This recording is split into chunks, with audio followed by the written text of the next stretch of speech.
Hello guys, welcome back to my YouTube channel. आशा है कि आप सभी काफ़ी अच्छे होंगे और अपने एग्ज़ाम की तैयारी आप सभी काफ़ी अच्छे से कर रहे होंगे।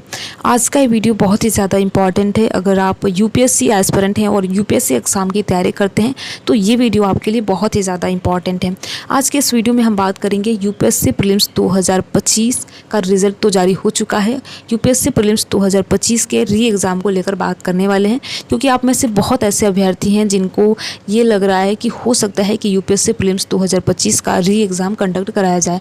तो हम आज की इस वीडियो में री एग्ज़ाम को लेकर बात करेंगे। तो अगर आपके मन में भी ये प्रश्न है, आप भी सोच रहे हैं अगर कि यूपीएससी के द्वारा री एग्ज़ाम कराया जाएगा या फिर नहीं, तो ये वीडियो आपके लिए है। आप इस वीडियो को अंत तक जरूर देखिएगा और देखने के साथ साथ आप इस वीडियो को अपने यार दोस्त मित्र को भी शेयर कीजिएगा और साथ ही साथ आप अपनी राय भी हमें कमेंट बॉक्स के माध्यम से ज़रूर बताएंगे।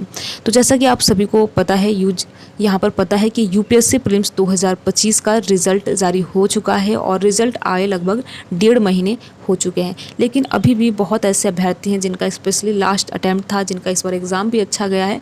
उन अभ्यर्थियों को ये लग रहा है कि यूपीएससी के द्वारा हो सकता है कि री एग्ज़ाम कंडक्ट कराया जाए। तो देखिए, बात सच है लेकिन आपको कड़वी लग सकती है। अगर री एग्ज़ाम के संबंध में बात करें तो आप सभी को जैसा कि पता है, अगर 1991 के पेपर को छोड़ दें जिस समय पेपर लीक हुआ था और उस समय पेपर को कैंसिल कराया गया और कैंसिल कराने के साथ साथ री एग्ज़ाम कंडक्ट कराया गया, उसके बाद आप यूपीएससी के इतिहास में नहीं देखेंगे कि री एग्ज़ाम कंडक्ट कराया गया है। ठीक है, तो यहाँ पर आपको देखिए थोड़ी सी बात चुभ सकती है, लेकिन यही वास्तविकता है और यही हमको मानकर ही चलना है। देखिए, यूपीएससी में अगर हम री एग्ज़ाम की संभावनाओं को देखें, कितनी री एग्ज़ाम कंडक्ट कराने की संभावनाएँ हैं, तो ये संभावनाएँ बिल्कुल आपके 9 के बराबर है। यानी कि यूपीएससी प्रीलिम्स 2025 का री एग्ज़ाम की जो संभावनाएं है बिल्कुल 9 के बराबर है, या आप बोल सकते हैं डायरेक्टली कि 9 है। ठीक है, तो यहाँ पर देखिए निश्चित तौर पर यूपीएससी में रिफॉर्म्स होने चाहिए। बाकी आज भी सभी के दिमाग में वही प्रश्न है कि यूपीएससी का इस बार कट ऑफ कितना चला गया, यूपीएससी ने कट ऑफ क्यों नहीं जारी की, यूपीएससी ने आंसर की क्यों नहीं जारी की। ये सारी चीज़ें बहुत पहले से अभ्यर्थियों के दिमाग में चलती है और इसको लेकर अभ्यर्थियों ने समय समय पर अपनी आवाज़ भी उठाई है। पहले भी अभ्यर्थियों के द्वारा ये मांग की गई कि यूपीएससी में रिफॉर्म्स होने चाहिए और अभी भी यूपीएससी को लेकर अभ्यर्थियों के मन में जो संदेह वो लगातार बढ़ता जा रहा है आंसर की को लेकर। और साथ ही साथ इस बार का रिज़ल्ट तो आप सभी ने देखा होगा।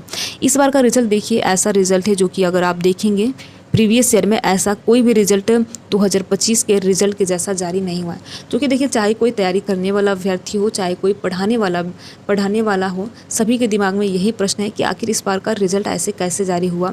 मतलब कि आयोग के द्वारा तो कम समय लिया जाता है, ये तो सराहनीय काम है, लेकिन यहाँ पर रिज़ल्ट में जो कुछ चीज़ें हुई है, देखिए कन्फर्म रूप से तो नहीं कहा जा सकता क्या कुछ चीज़ें हुई है, लेकिन जिस तरीके का इस बार रिज़ल्ट देखने को मिला है, जैसे कि 3-3 करके अगर अभ्यर्थी प्री क्वालिफाई हो रहे हैं, रोल नंबर बिल्कुल उनका लगातार दिखा रहा है। जैसे कि अगर हम 15, 16, 17 की बात करें तो ऐसे लगातार जो डिजिट है और ऐसे करके। और साथ ही साथ आप सभी ने गुजरात वाला मैटर भी देखा होगा, लगभग 300 के आसपास अभ्यर्थियों ने केवल गुजरात से प्रीलिम्स क्वालिफाई किया था। तो कहीं ना कहीं ये जो यूपीएससी प्रीलिम्स 2025 का रिज़ल्ट जारी हुआ है, इसे शक की निगाह से देखा जा रहा है। और शक की निगाह से देखिए इसलिए देखा जा रहा है कि बहुत सारी चीज़ें हैं। अगर यही टाइम से कट ऑफ और साथ ही साथ आंसर की जारी किया जाता तो शायद ये नौबत आज नहीं आती। जिनका इस बार प्री नहीं हो पाया है वो अभ्यर्थी यही सोच रहे हैं कि यूपीएससी के द्वारा री एग्ज़ाम कंडक्ट कराया जाए। हालांकि देखिए किस प्रकार का स्कैम हुआ है, इससे खैर स्कैम तो नहीं कहेंगे, क्योंकि प्रॉपर तरीके से चीज़ें नहीं पता है, जांच वगैरह हुई नहीं है, तो पता नहीं है कि कहाँ पर किस प्रकार की चूक हुई है। और बहुत सारे वीडियोज़ आप सभी ने सोशल मीडिया पर देखे होंगे कि अभ्यर्थियों के ये भी आरोप हैं कि हमारे पीछे वाला अभ्यर्थी नहीं उपस्थित था, हमारे सामने वाला अभ्यर्थी उपस्थित नहीं था सीसैट के पेपर में, तो उसका प्री क्वालिफाई कैसे हो गया। और ऐसे कई सवाल हैं जो अभ्यर्थियों के मन में हैं और ये सारे सवाल पूरे 1 साल तक चलने वाले हैं जब तक आंसर की और कट ऑफ जारी नहीं किया जाता। स्पेशली उन अभ्यर्थियों के दिमाग में जिनका इस बार बहुत अच्छा एग्ज़ाम गया है और उनको लग रहा था कि प्री क्वालिफाई हो जा रहा है और उन्होंने अपने मार्क्स भी कैलकुलेट किए अलग अलग कोचिंग संस्थानों के द्वारा जो आंसर की जारी किया जाता है, तो उसमें उनके मार्क्स भी अच्छे आ रहे थे। तो ये सारी चीज़ें हैं, तो यही वास्तविकता है कि देखिए री एग्ज़ाम की जो संभावनाएँ हैं बिल्कुल 9 के बराबर है। तो आप लोग री एग्ज़ाम पे ज़्यादा ध्यान न दीजिए, क्योंकि देखिए हमारे और आपके चाहने से ये बिल्कुल भी नहीं होने वाला है। यहाँ पर देखिए चीज़ें हो सकती है जब एकजुट हो सभी अभ्यर्थियों को लेकर, अभ्यर्थियों को एक साथ एकजुट हो तब ये सारी चीज़ें पॉसिबल हो सकती है। नहीं तो आप सभी को पता है कि यूपीएससी में रिफॉर्म्स को लेकर कितने टाइम से अभ्यर्थी चिल्ला रहे हैं कि यूपीएससी में रिफॉर्म्स होने चाहिए, चाहे आंसर की को लेकर हो या फिर एज कट ऑफ को लेकर हो या फिर समय से आपकी आंसर की और साथ ही साथ कट ऑफ वगैरह जारी करने को लेकर हो। ठीक है, तो यहाँ पर सारी चीज़ें देखिए तभी संभव हो पाएगी जब सभी अभ्यर्थी एकजुट होकर अपनी आवाज़ को उठाएंगे।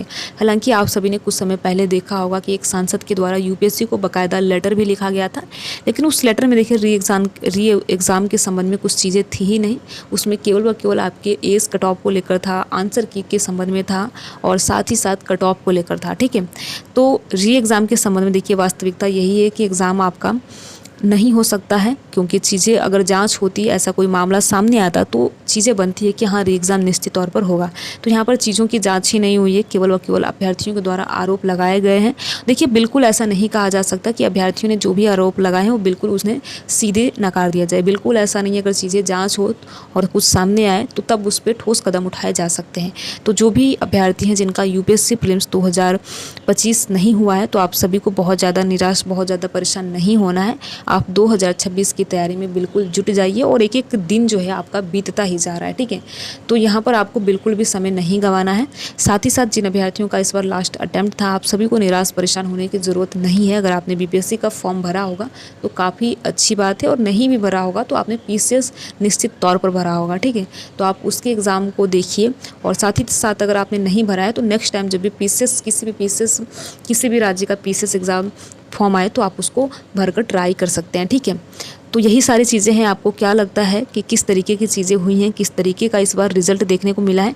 देखिए ये निश्चित तौर पर कहा जा सकता है कि इस बार का जो रिज़ल्ट है ये ऐसे इससे पहले कभी भी इस प्रकार रिज़ल्ट को नहीं देखा गया, रिज़ल्ट को इतने शक की निगाह से कभी नहीं देखा गया जितना इस बार यूपीएससी प्रीलिम्स 2025 के रिज़ल्ट को शक की निगाह से देखा जा रहा है। तो निश्चित तौर पर कुछ तो चीज़ें हुई हैं, ये तो कन्फर्म है, लेकिन कहाँ चूक हुई है, किससे चूक हुई है, ये कन्फर्म रूप से नहीं कहा जा सकता है। ठीक है, तो बाकी यही सारी चीज़ें हैं। आप अपनी राय भी हमें कमेंट बॉक्स के माध्यम से ज़रूर बताएं। साथ ही साथ अगर आपकी कोई योजना हो प्रोटेस्ट वगैरह करने की तो वो भी हमें कमेंट बॉक्स के माध्यम से बता सकते हैं।